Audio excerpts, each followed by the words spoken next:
துரியத்தில் அமர்ந்து கொண்டு முழு இயற்கையை சற்று நினைவு கூர்கிறோம்.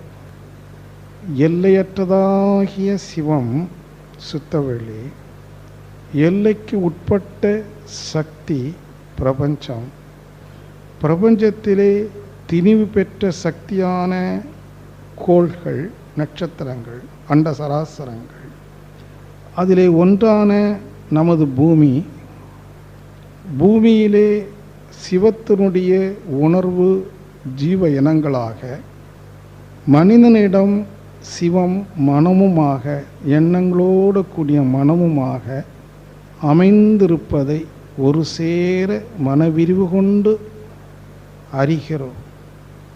ஆதியில் சிவம் ட்ரூத், எழுச்சியில் சக்தி எனர்ஜி, திணிவில் பொருள் மாஸ், உணர்வில் ஜீவன் consciousness. Truth, energy, mass and consciousness. மெய்ப்பொருள், சக்தி, பொருள், ஜீவன். இத்தனையும் ஒரு சேர பார்க்கின்ற போது இதைத்தான் தெய்வம் என்று கூறுகிறோம். தெய்வம் என்பது தனித்த ஒன்றல்ல.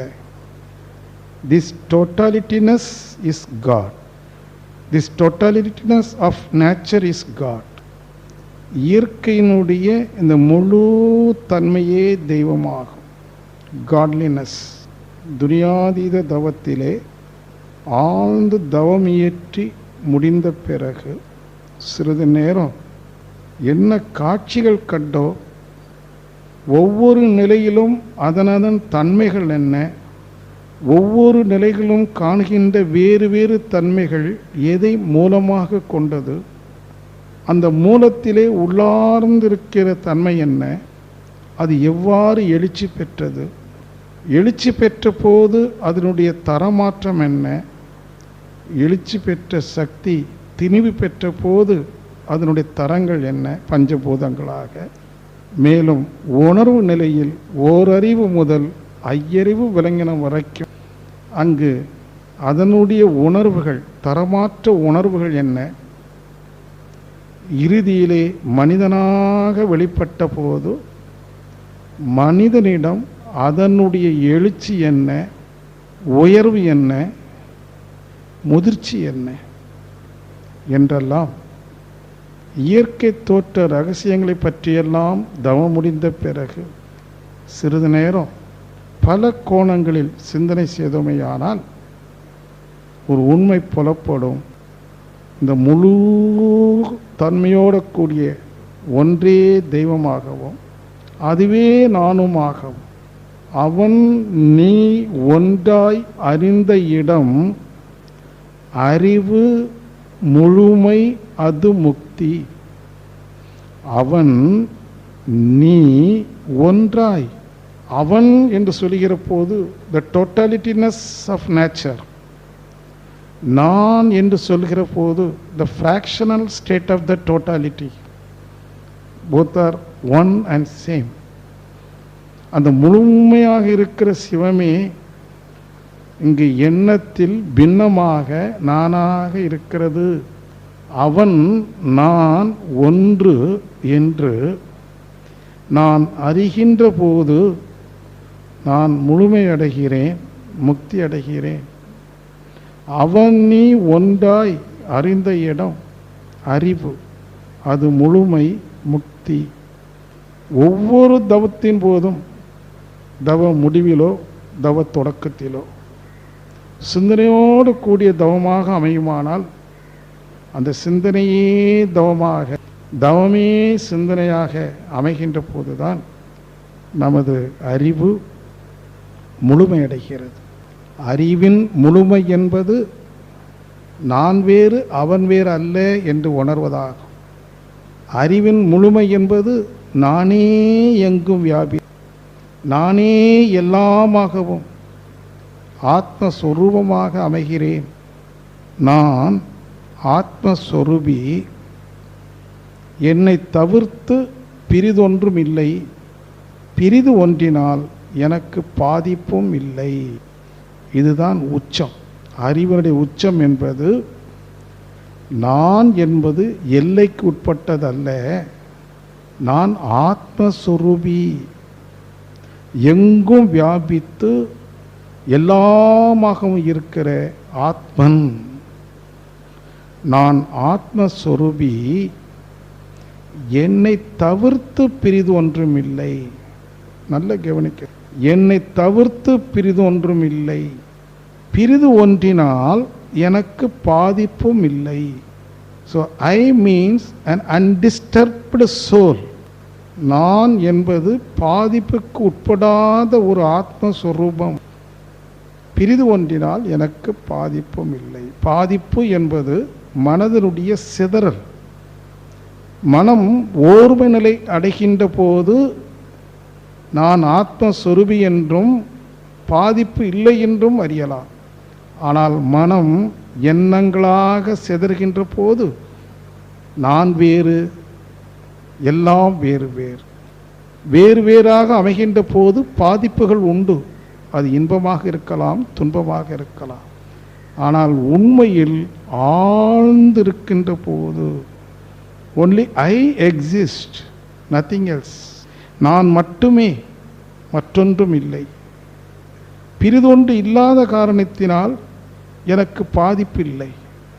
I am an undisturbed soul and undisturbed mind. இதை அடிக்கடி நினைவு கூறி எனக்கு ஒரு குறையும் இல்லை, குறையேதும் இல்லை. சூழ்நிலைகளில் குறைகள் இருக்கலாம், அது மனதிலே எழக்கூடிய ஒரு பிரமை, ஒரு மாயை. ஆனால் நான் என்கிற வஸ்து குறையற்றது. நான் என்கிற வஸ்து நிறைவாகவே இருக்கிறது. நான் என்கிற வஸ்து ஒரு பேரானந்தம். எந்த சுகத்தை நான் புறத்தே தேடுகின்றோமோ, எந்த சுகத்திற்காக அல்லல் படுகின்றோமோ, எந்த அமைதிக்காக போராடுகின்றோமோ, அந்த அமைதியும் அந்த சுகமும் என்னுள் நானாகவே இருக்கிறது. I-ness is blissfulness. I-ness is highness. I-ness is wholeness. I-ness is holiness too. எது நான் என்கிற வஸ்துவோ அதுவே முழுமையாகவும், அதுவே புனிதமாகவும், அதுவே பேரானந்தமாகவும். இதுதான் பேரறிவு, இதுதான் முற்றறிவு. ஆறாவது அறிவிலே முழுமை என்பது, முற்றறிவு என்பது இந்த உண்மையை உணர்ந்து தெளிவு பெறுவது. இந்த தெளிவான அறிவு கிட்டுமானால் இந்த உலகத்தில் ஒரு குறையும் இல்லை, ஒரு சங்கடமும் இல்லை. இந்த இயற்கை மிக இனிமையானது என்று புரிந்து கொள்ள முடியும். இந்த இயற்கையில் வெளிப்பட்டிருக்கின்ற அணு முதல் அண்டமீறாக காணுகின்ற அனைத்து தோற்றங்களும் மிக மிக இனிமையானது என்று அறிய முடியும். எப்போது தன்னுள்ளே தன்னையே ஆனந்தமாக உணர்ந்தவர்களுக்கு. ஆனால் விளக்கமாக யாரும் மறுக்க முடியாத அளவிற்கு விஞ்ஞானத்தின் துணை கொண்டு இன்றைக்கு உலகில் எத்தனையோ மகான்கள் தோன்றியிருக்கிறார்கள். இதுகாரம் அனைத்து மகான்களும் உண்மையை உணர்ந்தவர்கள். ஆனால் அருள் தந்தவர்கள் மட்டுமே இன்றைய கால சூழலுக்கு ஏற்றவாறு எந்த மதத்தை சார்ந்தவர்களாக இருந்தாலும் அது ஏற்றுக்கொள்ளக்கூடிய வகையில் அந்த மிக எளிமையான உண்மையை விஞ்ஞானத்தின் மூலமாக கொடுத்திருக்கின்றார்கள். இன்று விஞ்ஞானம் ஏற்புக்குரியது. ஆகவே அன்பு சகோதர சகோதரிகளை, நாம் ஏற்றிருக்கிற இந்த கலை, மனவளக்கலை, ஏதோ சிறிது நேரம் அல்லது பொழுதுபோக்காக செய்வதல்ல. முழு விருப்பத்தோடு வைராக்கியத்தோடு இதற்கு என்று நீண்ட நேரம் செலவழித்து தவமாற்றி இயற்கை தத்துவ விளக்கங்களையும் வாழ்க்கை தத்துவ விளக்கங்களையும் சுயத்திலே சிந்தனைக்கு எடுத்து சுயமாய் சிந்தித்தே தெளிவாய் சொல்லியிருக்காங்க. குரு முதலே சொல்லிட்டார், சுயமாய் சிந்தித்தே தெளிவாய். இங்கு சுயம் முக்கியம், குரு அல்ல. குரு முக்கியமே அல்ல. குரு என்பவர் ஒரு வழிகாட்டி மட்டுமே. அந்த வழியிலே பயணம் செய்யக்கூடியவர்கள் யாராக இருக்க வேண்டும்? நாம தான் செல்லணும். அவர் வெறும் வழிகாட்டி, ஜஸ்ட் எ கைட். சுயம் சுயம் விழிக்க வேண்டும், சுயம் தன்னுடைய சுய வழியில் செல்ல வேண்டும், சுயமாக சிந்திக்க வேண்டும், தெளிவு பெற வேண்டும். இந்த சபையிலே அறிஞர் பெருமக்கள் பலர் அமர்ந்திருக்கின்றீர்கள். அருள்நிதியர்கள், பேராசிரியர்கள், துணை பேராசிரியர்கள், பொறுப்பாசிரியர்கள், பிரம்ம ஞானிகள், நீங்கள் எல்லோரும் சிந்தனைவாதிகள், அறிஞர் பெருமக்கள். ஆழமாக சிந்திக்க வேண்டும். இது எதையும் ஒரு தனிப்பட்ட தத்துவத்தை சார்ந்தது அல்ல. இது சுய தத்துவம், செல்ஃப் ட்ரூத்ஃபுல்னஸ்.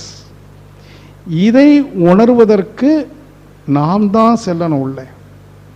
கடினமா என்று கேட்டீர்களே, ஆனால் கடினமே அல்ல. யோகம் என்பது, யோகம் என்ற சொல்லுக்கு நீங்கள் முதல்ல புரிந்து கொள்ளணும். நான் குண்டலினி யோகம் பயில்கிறேன் என்று சொல்லுகிறோம் பலரிடம். யோகம் என்றால் என்ன? யோகம் என்ற சொல்லுக்கு இரண்டு அர்த்தங்கள் உண்டு. ஒன்று இனிமை, மற்றொன்று இணைதல், ஹார்மனி அண்ட் கம்யூனியன். யோகா என்றால் ஒன்று இனிமை, மற்றொன்று இணைதல்.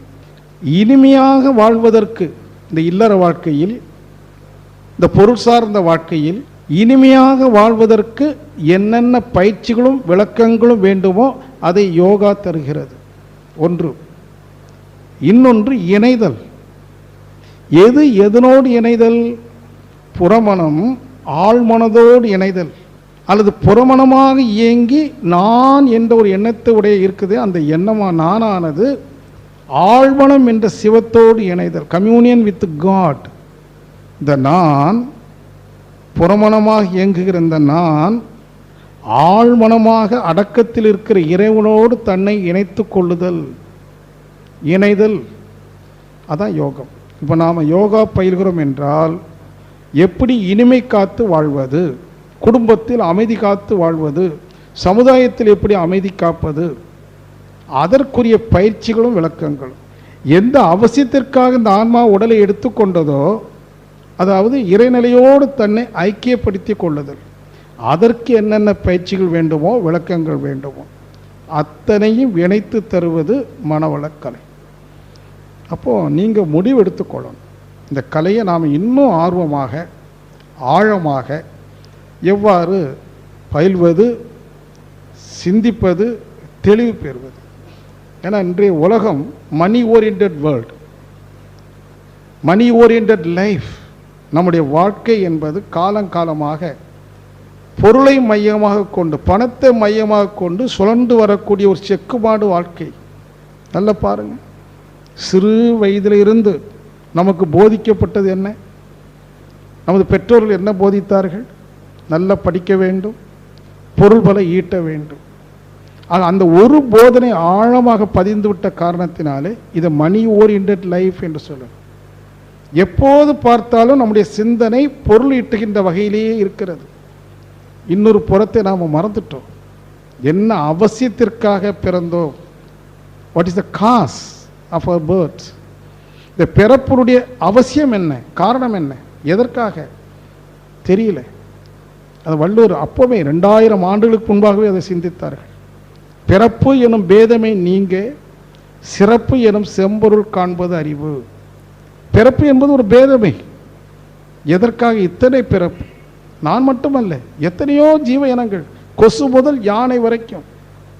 இந்த இயற்கை தோற்றத்தில் கொசுனுடைய அவசியம் என்ன? அடர்ந்த காடுகளில் விலங்குகளுடைய அவசியம் என்ன? ஏன் இத்தனை நட்சத்திரங்கள்? எண்ணி பாருங்க. இயற்கையினுடைய வெளிப்பாடுகளுடைய ரகசியம் பிறப்பின் பேதமை. பிறப்பு என்றால் தோற்றம், பிறப்பு எனும் பேதமை. அதை அறிய வேண்டுமானால் சிறப்பு எனும் செம்பொருள் காண்பது அறிவு. இறைவனை உணர்ந்து கொள்ளணும் அப்படின்னு கருத்து.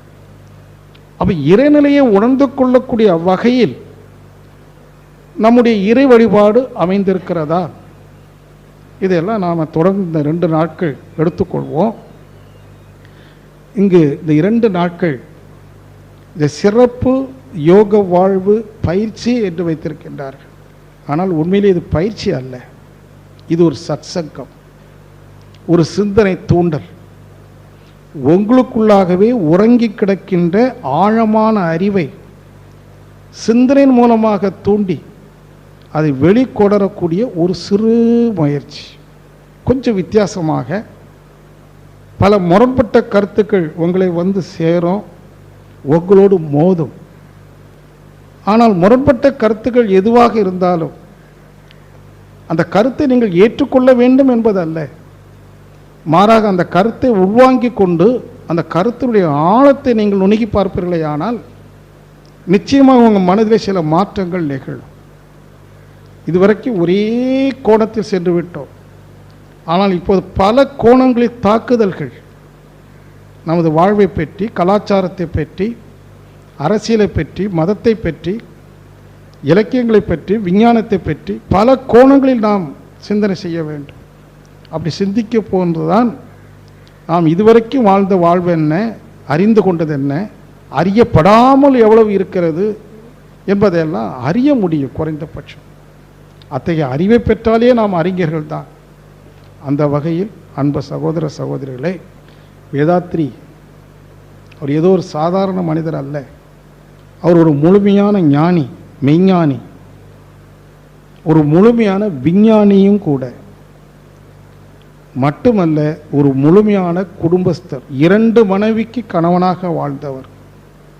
ஏழையாக பிறந்து கடினமாக உழைத்து பொருள்பல ஈட்டி பிறகு ஒன்றுமில்லாத போண்டியாகி, ஆனால் ஆன்மீகத்திலே மிகப்பெரிய செல்வந்தராக, கோடீஸ்வரனாக, எத்தனையோ லட்ச மக்களுக்கு அறிவை கொடுத்து நல்வழி காட்டிய ஒரு மாபெரும் மகான். அவரை நாம் குருவாக அடைந்திருப்பதே பெரும் பாக்கியம். ஆனாலும் குருவாக அடைந்ததினால் மட்டும் நாம் பாக்கியவான்களாக முடியாது. அவர் என்ன வழியை காட்டுகிறாரோ, எந்த சிந்தனையை கொடுக்கின்றார்களோ, அது நமது வழியாக, நமது சிந்தனையாக என்று மாறுகிறதோ அன்றுதான் இந்த குருவை நான் அடைந்ததனுடைய பாக்கியத்தை, பயனை பெறுகிறேன் என்கிற ஒரு மகிழ்ச்சி ஏற்படும். அந்த நிலைக்கு நாம் உயர்வதற்காகத்தான் இந்த குமரி முனையிலே அவர்கள் கூறியது போல, பேராசிரியர் அவர்கள் கூறியது போல, இங்கு முக்கடல்கள் மட்டும் சங்கமமாகவில்லை, பல அறிஞர் மக்கள் பெருமக்கள் சங்கமமான ஒரு புண்ணிய பூமி. ஆகவே இந்த இடம் ஆன்மீக சிந்தனைக்கு உன்னதமான இடம். அதை இந்த 2 நாட்களில் நிச்சயமாக நீங்கள் உள்ளுணர்வாக பெற முடியும். நீங்கள் செய்ய வேண்டியதெல்லாம் அவர்கள் கூறியது போல உங்களுடைய எல்லா எண்ணங்களையும் விட்டுவிடுங்க. அங்கிருந்து வந்தாச்சு, அங்கே என்ன நடந்து, இங்கே நாம் என்ன நினச்சி என்ன பயன்? அங்கு இருக்கும்போது அதை பற்றி சிந்திப்போம். இங்கு இருக்கும்போது be here, be present, don't move. எங்கும் செல்லாமல் இங்கேயே இருங்கள், நீங்களாக இருங்கள். அவர்கள் கூறியது போல குடும்பத்தை மறந்து விடுங்கள், தொழிலை மறந்து விடுங்கள், எல்லாவற்றையும் மறந்து சுயமாகிய நீங்கள் இங்கு இருங்கள். நீங்கள் சுயமாக இருக்கின்ற போது பல அற்புத செய்திகள் உங்களுக்கு கொடுக்கப்படும், வாங்கி கொடுக்கப்படும். அங்கிருந்து கொடுத்து கொண்டிருக்கிறது, அது வாங்கி கொடுக்கப்படும். வாங்கி கொடுக்கின்ற போது நீங்கள் வாங்க தயாராக இருந்தீர்களே, ஆனால் அப்போ நீங்கள் எங்கோ செல்கிறீர்கள். You are growing, you are growing towards the totality, to the perfection. You have to grow. We are here to grow. நாம் இங்கு இருப்பது, சிந்திப்பது, செயல்படுவது எல்லாமே ஒரு ப்ராசஸ், ஒரு வளர்ச்சி. எதை நோக்கி? ஒரு முதிர்ச்சியை நோக்கி. வித்து விதைக்கப்பட்டது எதற்காக? முளைப்பதற்காக. எதற்காக முளை? வளர்வதற்காக. எதற்காக வளர்ச்சி? பயன் கொடுப்பதற்காக, முதிர்வதற்காக. அதே போல நாம் பிறந்தோம், வளர்ந்தோம், வாழ்ந்து கொண்டிருக்கிறோம், முதிர்ச்சி அடைந்து கொண்டிருக்கிறோம். முதிர்ச்சியினுடைய முடிவு என்ன? உதிர்தல். அங்கு காய் முதிர்கிறது, கனியாக உதிர்கிறது, பூக்கிறது, உதிர்கிறது. இறுதி என்ன? உதிர்தல். உதிர்தல் என்றால் மரணம் என்று எடுத்துக்கொள்ள வேண்டாம். உதிர்தல் என்றால் நான் எனது என்கிற முனைப்பு அற்ற இடம். முதிர்தல், முதிர்ச்சி. அந்த முதிர்ச்சிக்காக, முழுமைக்காக நாம் ஒரு பயணம் எடுத்திருக்கோம். இந்த பயணம் எப்படி இருக்கணும்? இட்ஸ் கோஸ். எங்கு நிற்கக்கூடாது. பயணம். பயணத்தில் நின்று விட்டால் போச்சு. போய்கொண்டே இருக்கணும். It's growing. எது வரைக்கும்? அந்த உதிர்தல் நடைபெறுவது வரை. உங்களுக்கு தெரியும், உங்கள் மனசில் ஒரு உதிர்வு, நான் எனது என்னும் அகங்காரம் இங்கே விழுகிறது. என்னால் எதுவும் சாத்தியமில்லை. ஏதோ ஒன்று என்னுள் இருந்து கொண்டு, என் புறத்தே இருந்து கொண்டு என்னை ஆக்கி, ஊக்கி, இயக்கி ரட்சித்து கொண்டிருக்கிறது. நான் என்று ஒன்று இல்லை. அதான் முதிர்ச்சி, அதுதான் உதிர்தல். அந்த உறுதல் நடைபெறுகிற வரைக்கும் நம்முடைய பயணம் என்ன ஆகக்கூடாது? தடைப்படக்கூடாது. எங்கு தடைப்படுகிறது? பொருள். பொருள் இன்னும் எவ்வளவு ஈட்டலாம்? புதிய திட்டம் என்ன? புதிய திட்டம் என்ன? அது எப்படி செயல்படுத்துவது? அது மாதிரி தேவையில்லாத மிகப்பெரிய திட்டங்கள், மிகப்பெரிய செயல்பாடுகள், அதிலிருந்தெல்லாம் மனசு கொஞ்சம் விடுபட்டு பிறந்து வந்திருக்கிறோம், உடல் எடுத்து வந்திருக்கிறோம். இந்த உடலுக்கு பல துன்பங்கள் உண்டு. இந்த உடலுக்கு சில உறவுகள் உண்டு, மனைவி, மக்கள். இந்த உடலுக்காகவும் அந்த உறவுகளுக்காக நான் செய்ய வேண்டிய கடமைகளுக்காக தொழில் ஈட்டுகிறேன். அது மிகப்பெரிய திட்டம் இல்லை, மிகப்பெரிய நிபந்தனைகள் இல்லை என்று ஒரு எளிய அணுகுமுறையில் வாழ்ந்தவையானால் கால அவகாசம் நிரம்ப கிட்டும். இப்போ நிறைய பேர் சொல்வது நேரம் இல்லை, கால அவகாசம் நிரம்ப கிட்டும். அந்த நிரம்பிய காலத்தை சாதனைக்கு எடுத்துக்கொண்டு ஆன்ம சாதனை என்கிற பயணத்தில் நாம் சென்று கொண்டே இருந்தோமானால், அந்த செல்ல செல்ல, தட் இஸ் ப்ராசஸ் நடந்து கொண்டே இருக்குமானால் நிச்சயமாக முதிர்ச்சி வரும். முதிர்ச்சி வந்த க்ஷணத்தில் உதிர்தல் நடைபெறும். இதை நீங்கள் நினைவுக்கு வைத்துக்கொள்ளும்.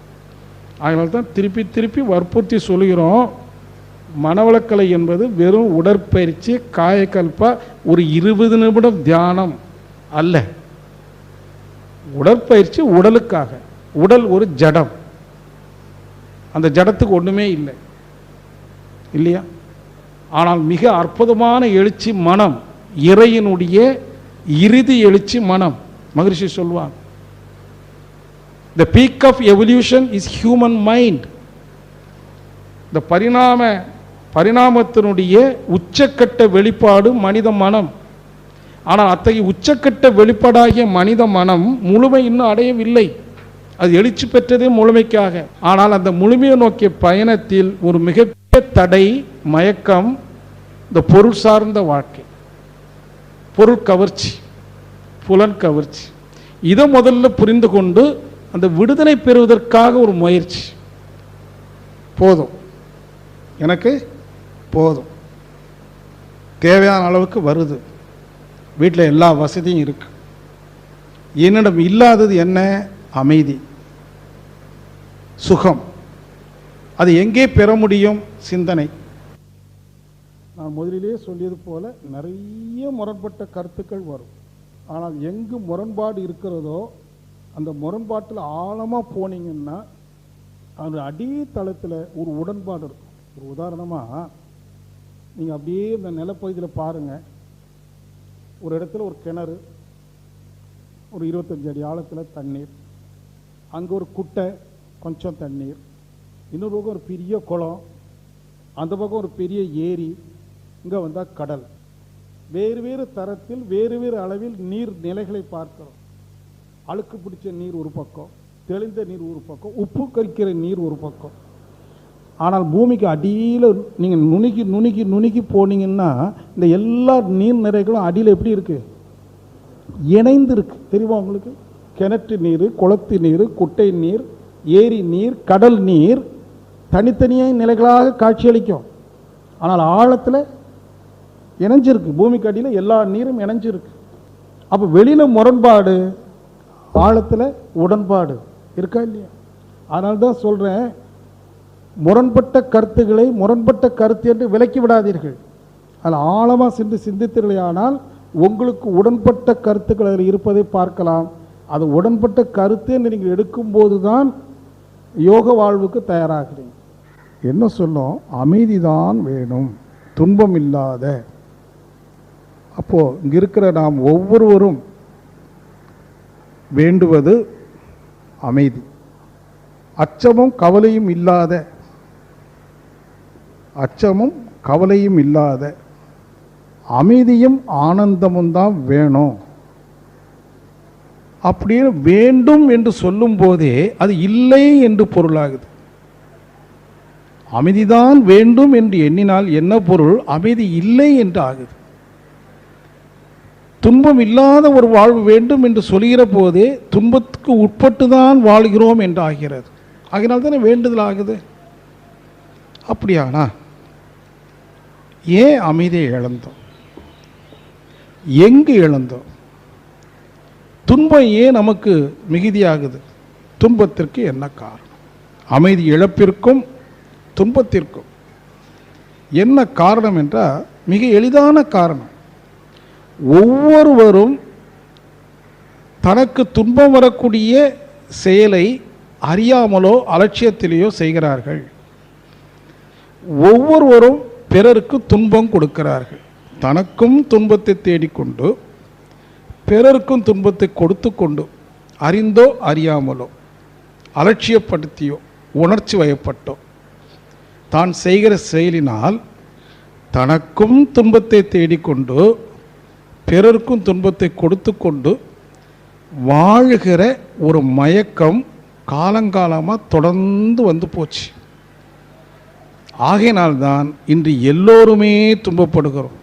படித்தவனும் படிக்காதவனும், ஏழையும் பணக்காரனும், எல்லோரும் விதிவிலக்கு இல்லாமல் எல்லாருக்குமே உடலில் நோய், உள்ளத்தில் களங்கம், நட்பில் பகை என்றெல்லாம் பலவிதமான துன்பங்களை பார்க்குறோம்.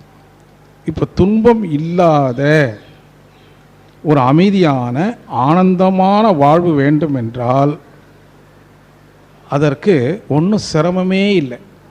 எளிய வழி, இன்றிலிருந்து துன்பம் தரும் செயலை செய்வதில்லை. அவ்வளோதான், வேறு ஒன்றும் கஷ்டம் இல்லை. எதையும் நாம் இழக்க வேண்டாம், தொழில் செய்யாமல் இருக்க வேண்டாம். ஆனால் மனதில் வச்சுக்கிறோம், இன்றிலிருந்து நான் துன்பம் தரும் செயலை செய்வதில்லை, எனக்கோ பிறருக்கோ. இதைத்தான் இசைப்பட வாழ்தல் என்றும்.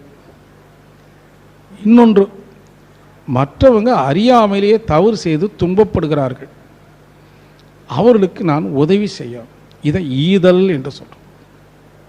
இன்றைக்கு நம்முடைய அருட்தந்தை அவர்கள் நமக்கு எவ்வளவோ பண்பாடுகளை கற்றுக் கொடுத்திருக்காங்க, உயர்ந்த கலாச்சாரத்தை சொல்லிக் கொடுத்திருக்காங்க, சான்றோன் ஆதல் எவ்வாறு என்று வழிகாட்டியிருக்கின்றார்கள். அத்தனையும் சொல்லி அவங்க கடைசியில் எல்லாத்தையும் சுருக்கி 2 தயவு. அவர் தயவு கூர்ந்து நம்மிடம் கேட்குறாரு, அந்த 2 பண்பாட்டை நீ பின்பற்றிக்கொள். நீங்களெல்லாம் என்னுடைய சீடர்கள், நீங்களெல்லாம் மகிழ்ச்சியாக வாழ வேண்டும், இந்த சமுதாயம் மகிழ்ந்து வாழ்வதற்கு நீ செயல்பட புரிய வேண்டும், அது உன்னுடைய கடமை. அதற்கு நீ 2 பண்பாடை பின்பற்றிக்கொள். தயவோடு கேட்குறார். 5 கேட்டார். சீடர்களாக நம்மில் பலர் அவரிடம் கடினமாக இருக்கிறது என்று முறையிட்ட போது 2 சுருக்கி கொண்டார்கள். எவ்வளோ அன்பு பார். 2 என்ன? இப்போ நீங்கள் சங்கல்பமாக நாம் சொன்னோம், யாருக்கும் துன்பம் கொடுப்பதில்லை, மாறாக உதவி செய்வேன்.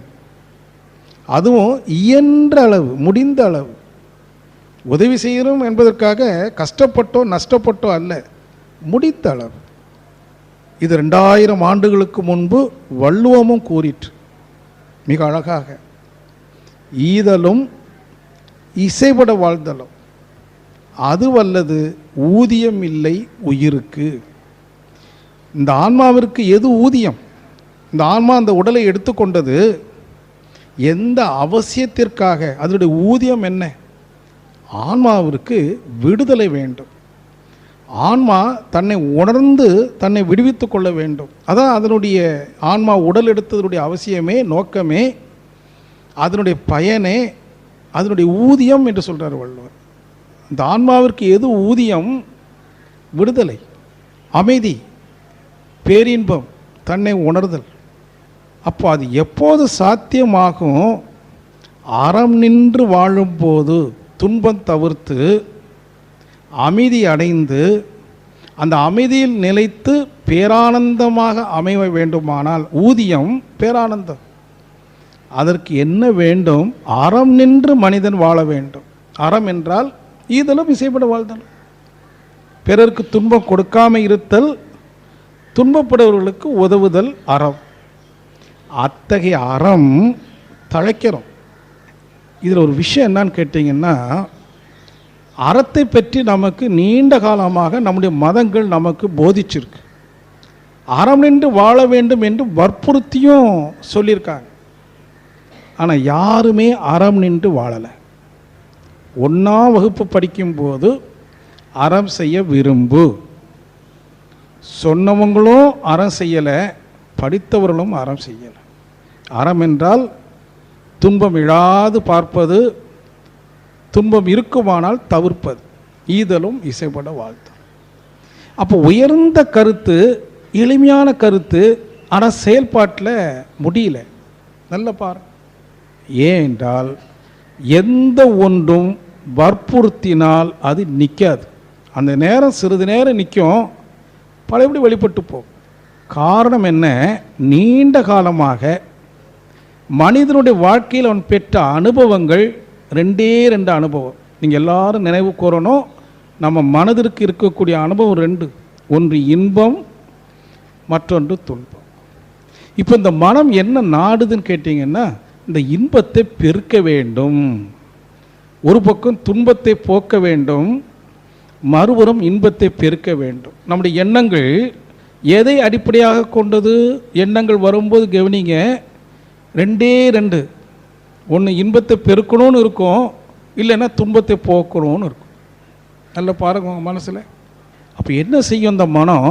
இதுவரைக்கும் எதன் மூலம் இன்பத்தை பெற்றதோ அதை ஈட்டுவது, துய்ப்பது, தக்க வைத்துக் கொள்வது என்ற செயலில் இறங்கும். ஏன்னா இன்பத்தை பெருக்கணும்.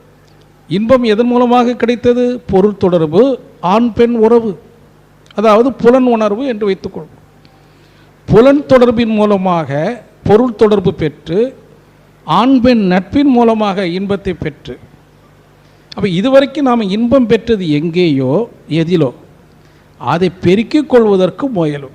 இயல்பு, மனதனுடைய இயல்பு இன்பத்தை பெருக்க வேண்டும். என்ன தப்பு இருக்குது? எப்போதும் இன்பமாக இருக்க வேண்டும், பெருகிய இன்பம் வேண்டும் என்று நினைப்பது தவறல்ல. ஆனால் இதுவரைக்கும் இந்த மனம் எதன் மூலமாக இன்பத்தை பெற்றதோ அதை பெருக்க ஆரம்பிக்கும்.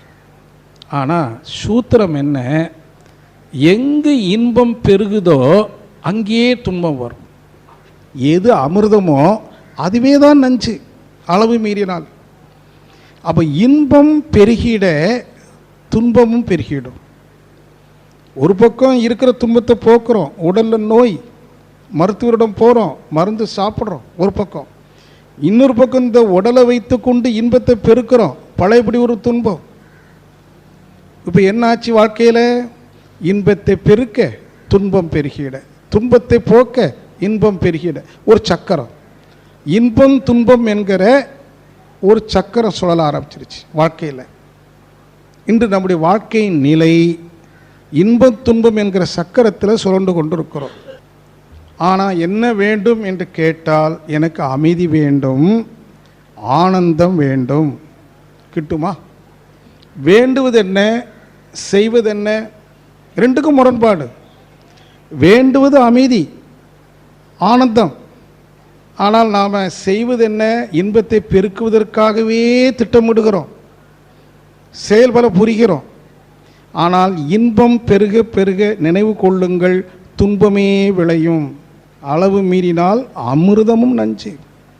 அப்போ இன்பம் அளவுக்கு உட்பட்டு இருக்கிற வரைக்கும் தான் இன்பம். ஆனால் இந்த மனதிற்கு அளப்பரிய இன்பம் வேணும், அளவுக்கு உட்பட்ட இன்பத்தை கொடுத்தமையானால் அது அதை ஏற்றுக்கொள்ளாது. இல்லை, எனக்கு இன்னும் வேண்டும். ஏனென்றால் இந்த மனம் உண்மையில் எதை நாடுகிறது, மனம் எதிலிருந்து எழுந்ததோ அதையே நாடுது. அது எது என்றால் மனது எழுந்த இடம் பேரானந்தம் என்று சொல்லக்கூடிய சிவநிலை. இப்போ ஒரு ஆறு வேகமாக ஓடுது, எதை நோக்கி? அதனுடைய மூலமாகிய சமுத்திரத்தை நோக்கி. அது பெரும் அளவில் இருக்கிற நீர்நிலை. ஆறோ சிறிய நீர் ஓட்டம். இந்த சிறிய நீர் ஓட்டம் மிகப்பெரிய நீர்நிலையை நாடுகிறது. மனம் என்கிற சிறிய இன்பம் சிவமெனும் பெரிய இன்பத்தை தேடுகிறது, தப்பில்லை. ஆனால் மனதினுடைய அனுபவமோ இன்பத்தை இதுவரைக்கும் பொருளிலிருந்தும் மனித உறவுகளிலிருந்து தான் பெற்றிருக்கு. ஆகவே எங்கிருந்து பெற்றதோ அங்கேயே தேடுது, அங்கேயே பெருக்குது, துன்பமாக வருது. இங்கே தான் மகான்கள், உண்மை உணர்ந்த மகான்கள் நமக்கு வழிகாட்டுகிறார்கள். ஏ மனிதா, உன் மனம் தேடுவது தவறல்ல. உன் மனம் தேடுகிற அளப்பரிய சுகம், பெரிய இன்பம், அளப்பரிய இன்பத்தை தேடுவது தவறல்ல. தேடும் இடம்தான் தவறு. அது தவறு என்று அந்த மனதிற்கு தெரியாது. ஏனென்றால் இதுவரைக்கும் அங்கே தான் அது தேடி பெற்றது. ஆனால் உன் மனம் தேடுகிற அளப்பரிய இன்பம், அதாவது பேரின்பம், பேரானந்தம், அமைதி என்பது பொருளில் இல்லை, உறவுகளிலும் இல்லை. அங்கு இருப்பது சிறிய அளவு இன்பம், சிறிய கால இன்பம், தற்காலிகமான இன்பம், சிற்றின்பம்னு சொல்கிறோம். அதை தவிர்க்க வேண்டும் என்று சொல்லலை. அந்த சிறிய இன்பமாக இருந்தாலும் அதையே நீ அனுபவித்துக்கொள். இறையாற்றல் உடலாக வடிவெடுத்து கொண்ட போது 5 புலன்களோடு உடலை எடுத்திருக்கிறது. அந்த 5 புலன்களை கொண்டு இந்த உலக இன்பங்களை நீ அனுபவிப்பதில் தவறில்லை. ஆனால் உன் மனம் நாடுகிற அந்த அளப்பரிய இன்பம் அந்த பொருள் தொடர்பில் இல்லை. மாறாக அது இருக்கும் இடம் உன்னுடைய அகம். உன்னுடைய அகத்தில் தான் நீ புறத்தே தேடுகிற அளப்பரிய இன்பம் அல்லது அமைதி அகத்தில் தான் இருக்குது. இன்னும் பெரியவங்க சொல்கிறாங்க, இந்த பயிற்சியினுடைய நோக்கமே, மகான்கள் இந்த பயிற்சி எதற்காக வைத்தார்கள்? ஞானிகள், இந்த மனிதன் எதை தேடி எதை பெறுகிறான்? சமுதாயத்தில் இன்பத்தை தேடுகிறான், அவன் பெறுவதோ துன்பம், அறியாமையினால. ஆகவே அவர்களுக்கு ஒரு அறிவை கொடுக்க வேண்டும், ஒரு சிந்தனை கொடுக்க வேண்டும் என்று கருதி அவர்கள் சொன்ன முதல் கருத்து, நீ தேடுகிற அமைதியும் பேரானந்தமும் பொருள் தொடர்பிலோ மனித உறவுகளிலோ ஆண் பெண் உறவிலோ இல்லை, அங்கு சிறிய அளவில் தான் இருக்குது. ஆனால் அகத்தில் இருக்கிறது. அகம் பிரம்மாஸ்மி அப்படின்னு ஒரு கருத்தை சொன்னாங்க. இப்போ அந்த கருத்து நாம் அனைவரும் தெரிந்து கொண்டோம். இப்போ எதற்காக தவம் செய்கிறோம்? எதற்காக? நமக்குள்ளாக இருக்கிற அகத்தில் அமைதியும் ஆனந்தமும் இருக்குது, அதை உணர்வதற்காக தவம் செய்கிறோம். அப்போ அறம் நின்று வாழ வேண்டுமானால், ஒருவர் இன்னொருவருக்கு துன்பம் கொடுக்காமல் தானும் தனக்கு துன்பத்தை பெருக்கிக் கொள்ளாமல் இருக்க வேண்டுமானால், நாம் தெரிந்து கொள்ள வேண்டிய ஒரு உண்மை, இன்பத்தை பெருக்கக்கூடாது. இன்னைக்கு நீங்கள் ஒரு முடிவுக்கு வாங்க. ஊருக்கு போன பிறகு இன்பத்தை அனுபவிக்கலாம், இன்பத்தை என்ன செய்யக்கூடாது? பெருக்கக்கூடாது. இது ஒரு முடிவுக்கு வரும். அந்த முடிவுக்கு வராமல் நீங்கள் தவம் செய்தாலும், உடற்பயிற்சி செய்தாலும், காய்கல்பா பயிற்சி செய்தாலும், வேதாத்திருமர்சி சீடன் என்று சொன்னாலும் ஒன்றும் ஆகாது. முடிந்த முடிவு, இன்றிலிருந்து நான் உலக இன்பங்களை அனுபவிப்பேன், ஆனால் இன்பத்தை பெருக்க மாட்டேன். நல்ல பதியாக வைத்துக்கொள்ளும். யோக வாழ்வு சிந்தனை. இன்றிலிருந்து நான் என் மனைவியோடு சேர்ந்து வாழ்வேன், அந்த இன்பமும் இருக்கட்டும். சினிமாவுக்கு போகிறேன், நல்ல இசையை கேட்குறேன், சுவையான உணவை சாப்பிட்றேன், ஆனால் அளவோடு சாப்பிடும். சுவையான உணவை அருந்துவேன் அளவோடு. நான் கணவன் மனைவியாக இணைந்து வாழ்வோம் அளவோடு. உலக இன்பங்களை அளவோடு துய்த்து, இன்பத்தை பெருக்காம, நிறைய பொருள் சேர்க்க வேண்டும் என்கிற ஆர்வம் இல்லாமல், தேவைக்கு உடல் துன்பத்தை போக்க, என் குடும்ப கடமைகளை நிறைவேற்ற எனக்கு கிடைத்த வாய்ப்பை பயன்படுத்தி கொண்டு பொருள் ஈட்டுவேன். எனக்கு தேவைக்கு அதிகமாக பொருள் வருமானால் அதை சமுதாய மேம்பாட்டிற்காக, அறியாமையிலிருந்து அறிவுக்கு மக்கள் திரும்புவதற்காக, அறிவை கொடுப்பதற்காக நான் செய்ய வேண்டிய சில கடமைகளையும் செய்வேன். இது ஏன் நாம் இப்போ சொல்கிறோம் அப்படின்னா, இத்தகைய வாழ்வு தான் அறவாழ்வு. அந்த அறவாழ்விற்கு நாம் தயாராகணும்.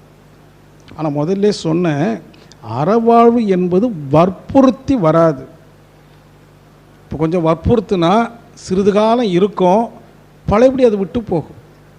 அப்போ அறம் என்பது இரண்டொழுக்க பண்பாடு என்பது ஈதலும் இசைப்பட வாழ்தலும் என்பது இயல்பாக மலரணும்.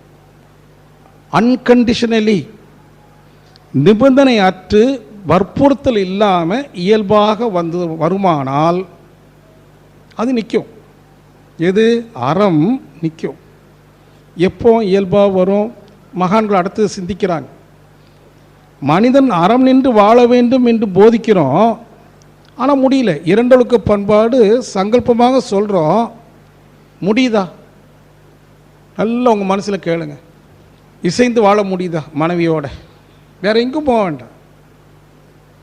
நம்முடைய பரீட்சை, நம்முடைய சோதனை நம்ம வீட்டில், நம்ம படுக்கை அறையில். கணவன் மனைவி இசைந்து வாழ்கிறோமா? யாரும் ஆமான்னு சொல்றதுக்கு தயாராக இல்லை. இசைந்து வாழலை. அப்போ இசைந்து வாழ்துன்னு நம்ம பேசுகிறது இல்லையோ, கேட்பலையோ என்ன அர்த்தம் இருக்குது? அடுத்தவர்களுக்கு உதவி செய்ய வேண்டாம், அது ரெண்டாவது வச்சுக்கோ. முதல்ல இசைந்து வாழ முயலுவோம். முடியலையே. அப்போ ரொம்ப எளிய விஷயம். கணவன் மனைவி ஒருத்தருக்கு ஒருத்தர் இன்பம் கொடுக்கக்கூடியவர்கள். கணவனுக்கு மனைவி இன்பம் கொடுக்குறா, மனைவிக்கு கணவன் இன்பம் கொடுக்குறா. வாழ்க்கையில் எனக்கு இன்பம் தருகிற என் மனைவியோடு என்னால் என்ன செய்ய முடியல? இசைந்து வாழ முடியலையே. ஏன்? இந்த ஏங்கிற கேள்வி தான் முக்கியம். இசைந்து வாழும் நான் நினைக்கிறேன். மகிழ்ச்சி சொன்ன உடனே 4 நாள் அவளை கூட்டிகிட்டு சினிமாவுக்கு போகிறதுன்னா, ஹோட்டலுக்கு கூட்டிட்டு போகிறதுன்னா, சினிமாவுக்கு எல்லாம். 5ஆவது நாள் சண்டை. உண்டா இல்லையா? இப்போ நம்ம நடைமுறை வாழ்க்கையை பற்றி பேசுகிறோம். ஏதோ அறம் என்று சொல்லி பேசுவதற்காக மேடையில் பேசுவது அல்ல. வீட்டில் அறம் தழைக்க வேண்டும். நானும் எனது மனைவியும் ஒருவருக்கொருவர் இசைந்து வாழ வேண்டும். ஆனால் முடியவில்லையே, ஏன்? ஒரு கேள்வி வேணும் இல்லையா? முடியாது ஏன் பேசிகிட்டு இருப்பானே? அப்போ மகான்கள் முடியாதையா சொன்னாங்க? மகான்கள் தவறு சொல்ல மாட்டார்களே. அப்படியானால் இதை முடிய வைப்பதற்கு என்ன வேண்டும் என்றால், ஒரு உண்மையை நாம் உணரணும். நம்ம ஏன் எனக்கும் பிறருக்கும் துன்பம் தேடிக்கொள்கிறேன்? ஏன் உடலத்தை நான் கெடுத்துக்கிறேன்? இன்பத்தை பெருக்குவதற்காக புலனை நான் அதிகமாக இயக்கிறேன். அப்படி இயக்கும்போது துன்பம் வந்து போகுது. என் இன்பத்தை பெருக்குவதற்கு என் வாழ்க்கை துணையோ நண்பர்களோ தடையாக இருந்தால் அவர்களுக்கு துன்பத்தை கொடுத்துருவேன். அப்போ என்னுடைய ஒரே நோக்கம், நம்முடைய ஒரே நோக்கம் இன்பத்தை பெருக்க வேண்டும். அதற்கு தடையாக யார் இருந்தாலும் அவர்களுக்கு நாம் துன்பத்தை கொடுப்போம். சரிதானே? சரிதானே? சரி, அது சரிங்க. ஆனால் எனக்கு இன்பம் வேணுமே, பெரிய இன்பம் வேணுமே, நான் என்ன செய்யட்டும்? அப்போது உண்மையை உணர்ந்தால், அந்த உணர்வை அனுபவத்தில் கொண்டு வந்தால் வெளியில் இன்பத்தை பெருக்க வேண்டிய அவசியம் இல்லை. ஆகவே யாராவது தடையாக இருந்தாலும் அவர்களுக்கு துன்பம் கொடுக்க வேண்டிய அவசியமும் இல்லை. எப்போ நான் வெளியில் இன்பத்தை பெருக்க வேண்டும் என்ற அவசியம் எனக்கு இல்லையோ, அப்போ எனக்கு தடையும் வராது இல்லையா? அப்போ இது ஒரே நடைமுறை, ப்ராக்டிக்கல். என்ன அப்படின்னா, ஒரே ஒரு உண்மையை நாம் உணரணும். என்ன உண்மை? இந்த உண்மை என்ற சொல் இருக்கு இல்லையா? அப்படின்னா என்ன அர்த்தம்? உண்மை பொய்யுக்கு எதிர்ப்பதம் தானே. உண்மை என்றால் எது பொய்யோ பொய்யினுடைய எதிர்ப்பதம் தானே. அப்படி அல்ல. அதான் அதுதான் சொல்ல வரேன். ஏன்னா நாம் இது வரைக்கும் உண்மை பேசு, உண்மையாக நட, பொய் சொல்லாத, இந்த உண்மைக்கு அர்த்தம் அது அல்ல. நீங்கள் அப்படி தவறாக எடுத்துக்கக்கூடாது. அந்த உண்மைங்கிற வார்த்தையை உள் கூட்டல் மை என்று பிரிங்க. உள்ளுனா என்ன? அகம். மையனா சென்டர், மையம். ஒவ்வொரு இடமும் ஒரு அகத்தில் ஒரு மையம் இருக்கிறது. அதை உணரணும். உனக்கு உள்ளாக ஒரு உள் மையம் இருக்கிறது. உண்மை உணர்வு என்ன அர்த்தம்? கடவுளை உணர்வுன்னு சொல்லுவாங்க. God is truth. கடவுளை உணர்வது அல்ல, அது நாம் போட்டுக்கிட்டோம் ஒரு வார்த்தை. எதை உணர வேண்டும் என்றால் உள் மையத்தை, உள் மையத்தில் என்ன இருக்கு நீ உணர்ந்துக்கோ. என்னன்னு சொல்லலை, நீ உன்னுடைய உள் மையத்தை உணர்ந்து கொள். திருவள்ளுவர் ஒரு இடத்துல சொல்றார், ஓர்த்து உள்ளம் உள்ளது உணரின் ஒருதலையாய் பேர்த்துள்ள வேண்டா பிறப்பு. ஒரு குறள் என்ன சொல்றாரு, அலைகிற உன் மனதை ஓர்த்து, ஓர்த்துனா பி ஒன்னஸ், சிதறுகிற மனதை ஓர்த்து, ஓர்த்து உள்ளம், உள்ளம்னா என்ன? மனம் அல்ல, மனதினுடைய ஆழ்நிலை. ஓர்த்து உள் அம், மனதிற்கு உள்ள உள்ளம், அந்த உள்ளம்ல உள்ளது. நீங்கள் அந்த வேடை பிரிச்சுக்கணும்.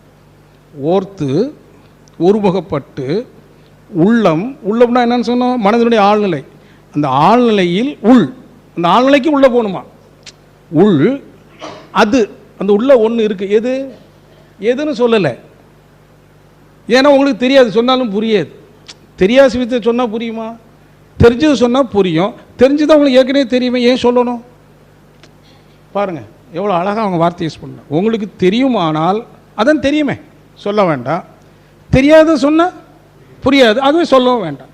ஆகவே அவர் வார்த்தை எப்படி போடுறாரு? அது, ஓர்த்து உள்ளம் உள் அது உணரின். நீங்கள் முயற்சி எடுக்கணும். You have to penetrate your mind. Penetration is most important. மனம் எப்படி இருக்கணும்? முதல் ஓர்க்கணும், கூர்மையாகணும். அங்கேயும் சதுர மனம் என்ன ஆகணும்? கூர்மையாகணும். அப்புறம் என்ன பண்ணணும்? பெனிட்ரேட் பண்ணணும், ஊடுருவி. ஓர்த்து உள்ளம் உள் அது உணரின் என்ன கிடைக்கும்னா ஒருதலையாய் பேர்த்துள்ள வேண்டா பிறப்பு. அதாவது ஒவ்வொரு மனிதனிடமும் ஒருதலை பட்சமாக எழக்கூடிய எண்ணங்களின் பிறப்பு இன்பத்தை பெருக்க துன்பத்தை போக்க. அப்படிதானே எழுது எல்லாருக்கும். அது வராதுன்ட்டார். நீ அதை உணர்ந்து விட்டால் உனக்கு உள்ளாக இருக்கிற உள் மையத்தில் இருக்கிற அந்த ஒன்றை, ரகசியமாக இருக்கிற அந்த ஒன்றை நீ உணர்ந்து கொண்டால் இன்பத்தை பெருக்க வேண்டும், துன்பத்தை போக்க வேண்டும் என்று எல்லோரிடம் ஒருதலை பட்சமாக இருக்கிற அந்த எண்ணம் பிறக்காது, தேவையில்லை. இப்போ என்ன வேணும்? நம்ம மனசனுடைய ஆழத்தில் போய் எந்த எண்ணமும் இன்றி, புலன் தொடர்பும் இன்றி, சிந்தனையும் இன்றி, முழுக்க முழுக்க சும்மா இருந்தால் எங்கே போயிட்டோம்? மனதனுடைய மையத்துக்கு போயிட்டோம். சென்டர் கோர் என்று ஆங்கிலத்தில் சொல்லுவாங்க. அங்கே போனால் வள்ளுவர் அது எதுன்னு சொல்லலை, நாம் சொல்லுவோம். ஏன்னா நாம் ஓரளவுக்கு எல்லாருமே என்ன பண்ணியிருக்கிறோம்? தவம் பண்ணியிருக்கோம். ஒரு க்ஷணமாவது உள்ள என்ன இருக்குன்னு பார்த்துருக்கோம். ஆனால் என்ன பார்த்தோங்கிறது சான்று சொல்லதுக்கு ஆள் வேணுமா? இல்லையா? நீங்கள் நல்ல தவம் பண்ணுனா, தவம் பண்ணுவதற்கு ஏற்படக்கூடிய தடைகளை எல்லாம் நீக்கி தற்சோதனை செய்து கொஞ்சம் ஆசையை சீரமைத்து கொஞ்சம் சிறந்தவர்த்து, கொஞ்சம் தான் சொல்கிறேன். ஏன்னா நிறைய நம்மளால் முடியல. யாருக்காவது முடிஞ்சுதா? முடியல. கொஞ்சம் செய்து செய்து செய்து செய்து உள்ளே போனால் ஒரு சில வினாடிகளாவது எண்ணங்கள் அற்று புலன் தொடர்பு அற்று ஆழ்ந்த அமைதியில் இருந்தோமானா அங்கே என்ன அனுபவம்? யாராவது அனுபவம் இருக்கா? ரொம்ப அமைதியாக இருக்கிறீங்க. இந்த அமைதி நிலைக்க நீடிக்கன்னு சொன்னால் அந்த ஒரு சில வினாடிகள் என்பது ஓரிரு நிமிடங்களாக நீளும் போது என்ன ஏற்படும்? ஒரு ஆனந்த நிலை. ஆனந்தம்னா என்ன? ஆனந்தம் இன்பம் இல்லை. இன்பம் வேறு, ஆனந்தம் வேறு. இன்பம் வேண்டுமானால் தொடர்பு வேணும், ஏதாவது பொருளோடோ மனித உறவுகளோ, அப்போ தான் இன்பம் கிடைக்கும். ஆனந்தம் என்பது அனைத்து தொடர்புகளையும் விட்டு சிந்தையை அடக்கியே சும்மா இருக்கின்ற சீரறிய செய்த குருவே, அந்த நிலைதனில் அறிவு அசைவற்று இருக்க பெரும் ஆனந்தம் பொங்குது. அங்கே ஆனந்தம் எங்கே பொங்குது? அறிவு எங்கு அசைவற்று நிச்சலனமாகி சிவமாகி.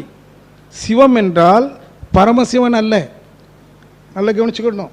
சிவம் என்றால் பரமசிவன் அல்ல. சிவம் என்றால் நிர்ச்சலனம், ஸ்டாட்டிக் ஸ்டேட். மனம் சிந்தையை அடக்கி சும்மா இருக்கு, நான் டூயிங், சும்மா இருக்கு, நீண்ட நேரம் சும்மா இருக்கு. ஆனந்தம் பொங்குது அங்கே. ஏன் தெரியுமா உங்களுக்கு? மூல வஸ்து எது? சிவம், சுத்தவெளி. சுத்தவெளி எப்படி இருக்கு? அசையாமல் இருக்கு. அங்கே ஆனந்தம் இருக்கு, நம்ம அனுபவிக்கிறப்போ. இல்லையானால் அதிலிருந்து வெளிப்பட்டிருக்கிற இந்த உலகம் இன்பமாக இருக்குமா? தென்றல் இன்பம், நெருப்பு இன்பம் உண்டா இல்லையா? நெருப்பு இன்பமா துன்பமா? நல்ல குளிருது, பனிக்காலம், நெருப்பை மூட்டி பக்கத்தில் உட்கார்ந்துருக்கோம், எப்படி இருக்கு? இன்பம். இடி இன்பம், மின்னல் இன்பம். இடியும் மின்னல் இல்லைன்னா மழை இல்லை, மழை இன்பம். இயற்கை இனிது. ஏன் இயற்கை இனிது? அதனுடைய மூலம் இனிது. இனிதிலிருந்து கசப்பு வெளிப்படுமா? நாம தான் கசப்பை எடுத்துக்கிட்டோம், ஏன்னா மனம் கசப்பு. அப்போ எப்போ இந்த மனமானது தன்னுடைய உள்மையத்தை சென்று அடைந்து அங்கு நிலைத்திருந்து நீடித்திருந்து ஆனந்தமாக இருக்குதோ, அந்த அறிவுக்கு ஒரு தெளிவு வரும். ஆனந்தமாக இருக்க, எங்கேயும் போதுக்கு பிடிக்கல. இப்போ லீவுனால பேசாமல் இருக்கும், எனக்கு கண்ணை மூடி சும்மா இருந்தேன், அடுத்த க்ஷணம் ஆனந்தம். இப்போ எதற்காக வெளியில் ஓடுறோம், நாடுறோம், போராடுறோம்? எதுக்கு? இன்பத்தை பெருக்குவதற்கு பொருள் வேணுமே, பொருள் நாட்டம். பொருளை நாடி தானே ஓடுறோம். பொருளை பெறுவதற்கு நிறைய போராடணும். காம்படிஷன் வேர்ல்டு, பிஸ்னஸில் நிறைய காம்படிஷன், போராடணும், அதுக்கு திட்டமிடணும். அவனை எப்படியாவது வியாபாரத்துலேருந்து கீழே இறக்கணும், நான் மேலே போகணும். எவ்வளோ போராட்டம். தவம் வருமா? வராது. பெட்டி நிறையும், தவம் பெட்டி நிறையும். பெட்டி நிறைய புதிய திட்டம் போடும்.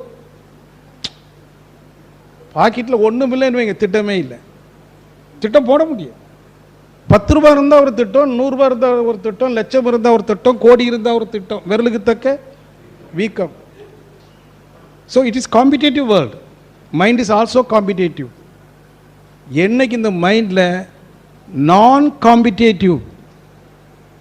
காம்படிட்டிவ்னஸ், போட்டி இல்லாத மனம் வருகிறதோ, போட்டினா வியாபாரம் எடுக்க வேண்டாம். அக்கா 2 சாரி எடுத்தால் நானும் 2 சாரி எடுப்பேன், வீட்டில் இருக்கா இல்லையா? It's simple thing. எனக்கு 2 பிள்ளைங்கன்னு வச்சுக்கோமே, அவளுக்கு ஒரு சாரி எடுத்து தான் எனக்கு ஒன்று எடுத்து கொடு. It's competition. அவளுக்கு 600 ரூபா சாரி, இவளுக்கு 500 ரூபா சாரி. ஏன்னா அந்த கலர் தான் அவளுக்கு மேட்ச், இவளுக்கு இந்த கலர் தான் மேட்ச். அப்போ கணக்கு சொல்கிறா, அவளுக்கு 600 ரூபாய் எடுத்து கொடுத்துட்டீங்க அப்பா, எனக்கு 500 ரூபாய் மீதி 100 ரூபாய்க்கு இருக்குது, அடுத்த வாட்டி எனக்கு 100 ரூபா போட்டு தரும். இருக்கா இல்லையா? This is competitive mind. போட்டிக்கு உட்பட்ட மனம். முதல்ல இதை விடணும், சரிதானே? அப்போது இந்த மனம் போராடிக்கொண்டே இருக்கிறது. எதற்கு? தன்னுடைய இன்பத்தை பெருக்கிக் கொள்ள, இன்பத்தை தக்க வைத்து கொள்ள. ஆனால் விளைவு துன்பம். அப்போ நீங்கள் என்ன முடிவுக்கு வரணும்? இந்த மனசு இன்பத்தை தான் தேடுது, இதுவரைக்கும் எங்கேருந்து கிடைச்சதோ அங்கே தான் தேடும். தப்பு இல்லை. முதல் நீங்கள் செய்கிற செயலை தப்பு இல்லைன்னு புரிஞ்சுக்கணும், குற்ற உணர்வு கொள்ளக்கூடாது. அப்போ நாளைக்கு நான் போய் எப்படி வியாபாரம் செய்கிறது? ஊரில் போய் அது எதற்கு செய்கிறேன்? எனக்கு இயல்பாக கிடைத்தது வியாபாரம், எனக்கு இயல்பாக கிடைத்தது டாக்டர் தொழில். ஒவ்வொருத்தரும் ஒவ்வொரு தொழில். எனக்கு இயல்பாக கிடைத்த தொழிலை நான் செய்கிறேன். எதற்கு? என் உடல் துன்பத்தை போக்கவும், என்னை சார்ந்திருக்கிற என் குடும்ப உறுப்பினருடைய துன்பத்தை போக்குவதற்கும் நான் தொழில் செய்கிறேன். என் தொழிலில் நிறைய பணம் வருதா, நான் வச்சுக்கிறேன், தப்பு. நான் பணத்தை நாடலை, தொழில் செய்கிறேன். வாய்ப்பு கிடைக்கும் போது கிடைக்கிறது நான் வச்சுக்கிறேன். அதிகமாக இருக்குது, என்ன செய்ய? இசைப்பட வாழ்தலும் ஈதலும். இப்போ மனம் பக்குவமாகி போச்சு. நான் இன்பத்துக்காக பணம் தேடலை, நான் ஏற்கனவே தொழில் செஞ்சிட்ருக்கிறேன். நான் ஏற்கனவே ஒரு மிகப்பெரிய தொழில் செய்கிறேன். நீங்கள் பணம் நிறைய வருது, வரட்டும், அதெல்லாம் வேண்டான்னு சொல்ல வேண்டாம், தொழிலை நிறுத்திவிட வேண்டாம், துறவு சொல்லலை. மனதை துறக்கிறோம். என்ன துறக்கிறோம்? இந்த தொழில் நான் செய்வது என் இன்பத்தை பெருக்குவதற்கு அல்ல, நான் ஏற்கனவே செய்துட்ருக்கிறேன். அதில் அளவு மீறி நான் செய்யலை, இருக்கிறத நான் காப்பாற்றிட்டு போவேன். ஆனால் இன்பத்தை பெருக்குவதற்கு எங்கே போகணும்? இனி உண்மையிலே நீங்கள் இன்பத்தை தேடுவதாக இருந்தால் மனசில் வைத்துக்கொள்ளும், இங்கே இருக்கிற ஒவ்வொருவரும் உண்மையில் அமைதியும் ஆனந்தமும் வேண்டும் என்பதில் நீங்கள் உறுதியாக இருப்பீர்களே ஆனால் நீங்கள் எங்கே போகணும்? உங்கள் மையத்துக்கு போகணும். It is within you. Jesus Christ சொல்றார், the kingdom of God is within you. இறை ஆட்சி எங்க இருக்கா? உனக்கு உள்ளாக இருக்கு. நீ வெளியில போய் தேடுனா கிடைக்காது. அப்போ ஒரே வழி இயேசு சொல்றாரு பாருங்க ஒரு இடத்துல, நானே சத்தியமாய், நானே ஜீவனுமாய், நானே வழியுமாய் இருக்கிறேன். ஜீசஸ் சொல்றது நான் சொன்னது அவரு நம்ம பார்த்து சொல்லுவோம், நான் தான் அவரை காட்டிக்கல. அவர் என்ன சொல்ற அந்த வசனத்தை நீ சொல்லுங்கிற. இப்போ நீங்கள் உங்கள் மனசில் சொல்லுங்க, யார் சத்தியம்? எல்லாரும் நானே சத்தியம், நானே வழி, நானே ஜீவன். இப்போ நீங்கள் யார்ட்டையும் போக வேண்டாம், வேதாத்திரி மரிசிட்ட போக வேண்டாம். You go within. நீங்கள் உங்களுக்குள்ளே போங்க. எப்படி போகிறது? நானே ஜீவன், உயிர் சக்தியை அவர் ஏற்றி விட்டுட்டாரு. அது வழியாக உள்ளே போங்க, சென்டர் கோர். அது உள்ளே போய் அந்த உள் மையத்தை அடைந்து அங்கேயே நிலைச்சிருந்தீங்கன்னா அந்த சிவநிலை எப்படி இருக்குது? ஆனந்தமாக இருக்கும். அப்போ உங்கள் தவம் எப்படி அமையணும்? அந்த ஆனந்தத்தை உணரக்கூடிய அளவில் அமையணும். ஆனால் அமைய மாட்டேங்குது. ப்ராக்டிக்கலாகவும் பேசுவோம். ஏன் அமையல? மாலையில் தவம் இருக்கிறோம், காலையிலிருந்து மாலை வரைக்கும் என்ன செய்தோம்? எவ்வளோ உணர்ச்சி வசப்பட்டோம், உட்பட்டோமா இல்லையா? அதெல்லாம் கொஞ்சம் கொஞ்சமாக. இப்போ என்ன வேணும்? தவமும் வேணும். தவம் சித்தி அடைவதற்கு சிந்தனையும் வேணும். நான் போட்டி போட வேண்டிய அவசியம் இல்லை. எனக்கு யாராவது துன்பம் கொடுத்தா நான் பழிக்கு பழி வாங்க வேண்டிய அவசியம் இல்லை. ஏனென்றால் எனக்கு ஒரு துன்பம் இன்னார் மூலமாக வருது, அது அவங்க துன்பம் தரலை. நான் செய்த செயலுக்கு விளைவு எனக்கு துன்பமாக வரணும். அது எதன் மூலமாவது, யார் மூலமாக தானே வந்தாகணும்? அது என் மனைவின் மூலமாக வருது, என் கணவன் மூலமாக வருது. ஆகவே இவர்கள் அல்ல எனக்கு துன்பம் தரல, இவர்கள் வழியாக நான் செய்த செயலின் விளைவு வருது. ஆகவே இந்த துன்பத்தை நான் என்ன செய்யணும்? ஏற்றுக்கொள்ளணும். அதை என் மனைவியை நான் ஏற்றுக்கொள்ளணும், என் கணவனை ஏற்றுக்கொள்ளணும், என் நண்பனை ஏற்றுக்கொள்ளணும், என் பகைவனையும் ஏற்றுக்கொள்ளணும். பகைவனை தான் முதல்ல ஏற்றுக்கொள்ளணும். ஏன்னா அவன் தான் நமக்கு ரொம்ப நல்லது செய்கிறான். நிரம்ப துன்பம் கொடுக்கறது யாரு? அப்போ நம்ம செய்த நிறைய செயலுக்கு விளைவு கொடுத்து நம்ம சுத்தப்படுத்துறது யாரு? அதுதான் பகைவனுக்கு அருள்வாய் நன்னெஞ்சே பகைவனுக்கு அருள்வாயின்னு பாடினார். அப்போ நாம் இதெல்லாம் பாசிட்டிவாக, எதெல்லாம் வாழ்க்கையில் முரண்பாடோ, எதெல்லாம் இடர்பாடோ, அவைகள் இடர்பாடல்ல, என்னை தடுத்து ஆட்கொள்ளக்கூடிய உடன்பாடுகள். It is not controversy, it is complementary. இது இறை எனக்கு கொடுத்திருக்கிற வரப்பிரசாதம். எது? துன்பச் சூழல். துன்பம் யார் மூலம் வருகிறது? அவர்கள். ஜீசஸ் சொல்றார் இல்லையா, துன்பப்படுகிறவன் பாக்கியவான். எல்லாருமே துன்பப்படுறோம். இங்கே இருக்கிற எல்லாருமே யாருங்க? பாக்கியவான்கள். நீங்கள் இங்கிருந்து போகும்போது பாக்கியவானாக போகணும். எப்படி? நீங்கள் வீட்டில் போகும்போது துன்பம் உங்களுக்காக காத்து கொண்டிருக்கும். அந்த துன்பத்தை வரப்பிரசாதமாக ஏற்றுக்கொள்ளக்கூடிய பக்குவமான மனதோடு நீங்கள் போகணும். அப்போது இல்லைங்க, வேற நீங்கள் என்னன்னா, இப்போ நாம் எல்லாம் கற்றுக்கிட்டோம், நடைமுறை வாழ்க்கைக்கு பயன்படுதான்னு பார்க்கணுமா இல்லையா? ஏன்னா நிறைய விஷயங்கள் நம்ம என்ன சொல்கிறோம், பேச்சுக்கு நல்லா இருக்குங்க, நீங்கள் சொல்கிறதெல்லாம் நல்லா இருக்கு, நானும் அது மாதிரி சிந்திச்சிருக்கிறேன். ஆனால் நடைமுறையில் ஒத்து வராது. சொல்கிறோமா இல்லையா? எல்லாரும் சொல்கிறோம். அப்படின்னா மன வழக்கலை தேவையில்லை. அறத்தை பற்றிலாம் ஒன்றும் பேச வேண்டாம். ரொட்டீன் செக்கு மாடு மாதிரி இருக்கு. உண்மையில் நான் அந்த வார்த்தையை போட்டேன், உண்மையில் நீங்கள் அமைதியும் ஆனந்தமும் நாடுகிறீர்களா? உண்மையில். ஏன்னா வசனம் என்ன சொல்லுது? உண்மையில் தாகம் இருக்குமெனின் உனக்கு நீர் கிட்டும். அது கூட ஒரு வசனம் உண்டு. உண்மையில் உனக்கு தாகம் உண்டுமெனில் நீ முயற்சி எடுக்காமலேயே உனக்கு நீர் கிட்டும். இது மகரிஷி 15 வருஷத்துக்கு முன்னாடி அன்னைக்கு பாடம் நடத்தும் போது அங்கே ஒரு நண்பர் கொஞ்சம் கேட்டார், சாமிஜி அப்போ நான் ஒரு வேலையும் செய்யாமல் சும்மா இருந்தா எனக்கு பசி எடுக்கும்போது சோறு கிடைக்குமா? அப்போ அவர் சொன்னார், நீ சோதிப்பதற்காக இருந்தால் கிடைக்காது. நீ உண்மையில், நீ வறுமையில் ஒரு இடத்துல வாடும்போது இறைவா என் பசிக்குதேன்னு கேட்டால் உனக்கு சோறு கிடைக்கும் அப்படின்னார். அப்போ அப்படியா நீ சோதிக்க போனான்னா கிடைக்காது. அப்போது அவர் சொல்லி ஒரு 2-3 வருடத்துக்கு அப்புறம் எனக்கு இயற்கையாக ஒரு வாய்ப்பு கிடச்சி, பசி அன்னைக்கு சோறு கிடைக்குது. ஒரு உதாரணம் ஏன்னா உதாரணம் மூலமாக போனால் தான் நீங்களும் அதை கையில் எடுக்க முடியும். ஒரு நாள் மாலையில் ஒரு 6:20 இருக்கும். நானும் என் மனைவியும் காரில் போயிட்டுருக்குறோம். என் மனைவியை என் கடையில் விட்டுட்டு நான் வந்து ஒரு தவ மையத்தில் போய் தவம் நடத்த போகணும். 6:20. அப்போ என் மனைவிட்ட சொல்லுவேன், எனக்கு கொஞ்சம் பசிக்குதே நல்ல, எனக்கு கொஞ்சம் சுகர் ப்ராப்ளம் உண்டு, டயபெட்டிக் பேஷண்ட்ஸு சாப்பிடணும் உடனே இல்லையா, இல்லைன்னா கை காலெலாம் நடுக்க ஏற்பட்டு போகும். அப்போ மனைவி சொல்ல, மணி 6:20 ஆச்சு, வண்டியை நிறுத்திட்டு நம்ம கடைக்கு போவோம், பையன்கிட்ட சொல்லி ஒரு பிஸ்கட்டும் டீயும் சாப்பிட்டுட்டு நீங்கள் போங்களேன்னு நான் சரி நினச்ச உடனே அடுத்த மனசு சொல்லுது, நீ 10 நிமிஷம் தானே இருக்குது, இத்தனையும் செய்துட்டு நான் 6:30 என்ன செய்ய முடியாது, 6:30 கூட்டுதவன் போக முடியாது. நான் சொல்லுவேன், இல்லை அது டைம் ஒத்து வராது, நீ கடையில் இறங்கிக்கோ, நான் போகிறேன்னு இறக்கி விட்டுட்டு நான் போயிட்டேன். இந்த ஆன்மாவுக்கு என்ன இருக்குது இப்போ? உண்மையான பசி. இதுக்கு உண்மையாக உணவு தேவை, ஆனால் காலம் இல்லை, கடமை அங்கே அழைக்கிதுன்னு வச்சுக்கிட்டுங்களேன். அப்புறம் அந்த தவமயத்தில் வண்டியை விட்டுட்டு தவமயத்துக்குள்ளே போகிறேன்.